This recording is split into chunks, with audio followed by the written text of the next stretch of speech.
All right, so this is Phantom Chronicles. Who knows what number? 4, 5, 6, 7, who knows? But we're going to talk about references on this one.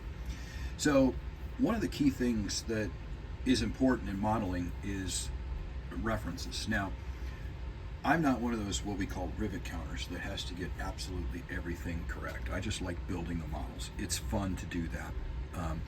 We'll take, for example, this A6 intruder that I'm working on here. Or this is actually an EA6A intruder. The decals got messed up, so I stole some decals from an EA6B, so this number right here is not accurate, but I don't care. It looks good. It looks wonderful. Everything else is what came with the kit. But there are certain times when I do want to model a particular airplane. If that's the case, then you're looking for very specific references. So, for example, on this EA6A here that I worked on, all I did with this one, because I wasn't modeling a particular airplane with a particular squadron within a particular bureau number, I was just looking at the squadron. I thought it was cool, so I pulled up pictures of VMA Q2 EA6As, and I just modeled it off of that. Nothing wrong with that, all right? But when we talk about this Phantom, I originally was just going to do one of the 15 planes that were transferred to the UK from the US, and just kind of leave it at that. Whichever one popped up is the one I was going to do. But as I started getting into it and doing my research, because these F4s are not just Js, they are actually hybrids that no other armed forces used, because what they did is they started life as Js, and what the Navy did, the US Navy did, is they then upgraded their Js to F4Ss later in life, and in doing so they added things like some antennas, they added what we call the slime lights on here, and a couple of other different things that made them upgraded. But these particular airplanes, these airframes, these 15 airframes that got transferred to the UK, they were not upgraded to the F4S standard when the UK went and said, hey, I want that one, that one, that one. So as part of the package, part of the process, what they actually did was they said, hey, we want to upgrade.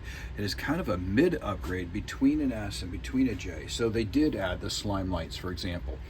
And they did add you can't really see it on here, you see that a little bit, the strengthening plate on the underneath of there. They upgraded some of the avionics, different things along those lines.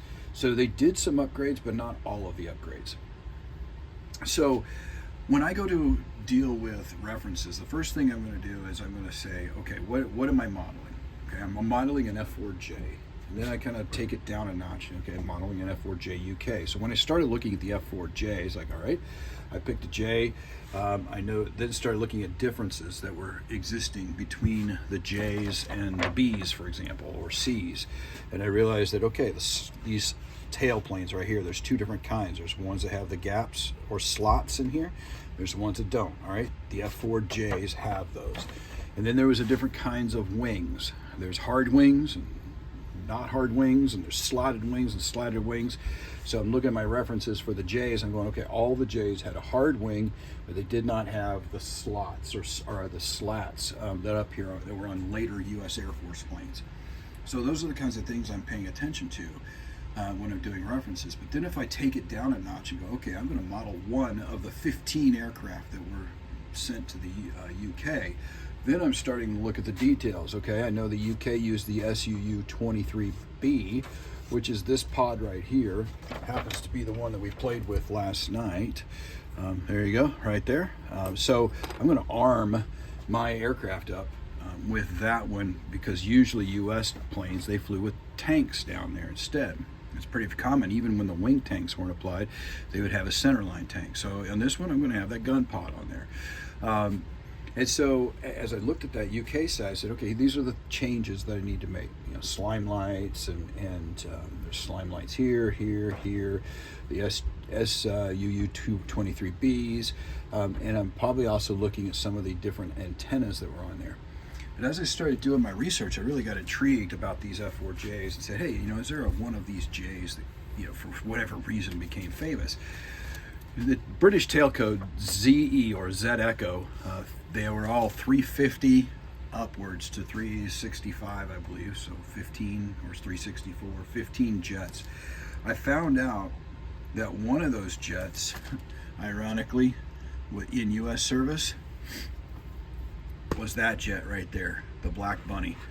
So Z Echo 352 was the U.S. jet Black Bunny when it was in U.S. service.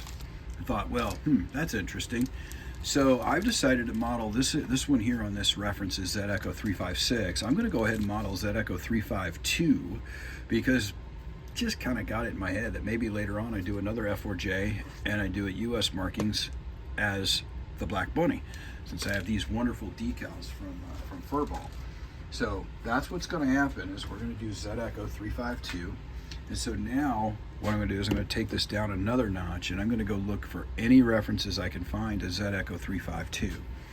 Now another thing to look at is also look at period references. And what you have here in front of you is a magazine that was published in the UK in the late 1980s. So the F4J UKs came to the UK in the summer and fall of 1984, July and following of 1984.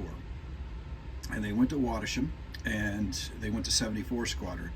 So this particular publication, I believe, came out in 1985. We'll go look at the print date on it.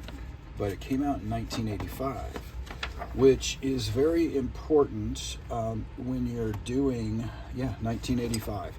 So when you're doing historical research, it's very important to go back to period articles as best you can, because then you're not getting future upgrade issues, you're not getting further commentary from people recollecting what happened during that period of time, you're not getting other scenarios that might interfere with what you're trying to model. So not only am I trying to do an F4J, but I'm doing a F4J UK, I'm doing a 74 Squadron UK, and I'm doing Z Echo 352. Now again, this is 356, but if I go back to a period document like this, the things that are said in here and the cockpit photos and granted these are not those photos, but here's a photo right here of one of the Phantoms that will allow me to see the colors that they were painted and things along those lines from that period. So no, this isn't being tainted by later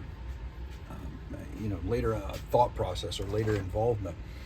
And so you go right back to the source, if you will, as best as you can. And that's what I like about this. So when you're doing your research, find out what you want to build, drill it down as far as you can, and go back to period documents if you can do that. And so that's what we're doing here. So we'll call this one Phantom Chronicles, all about research.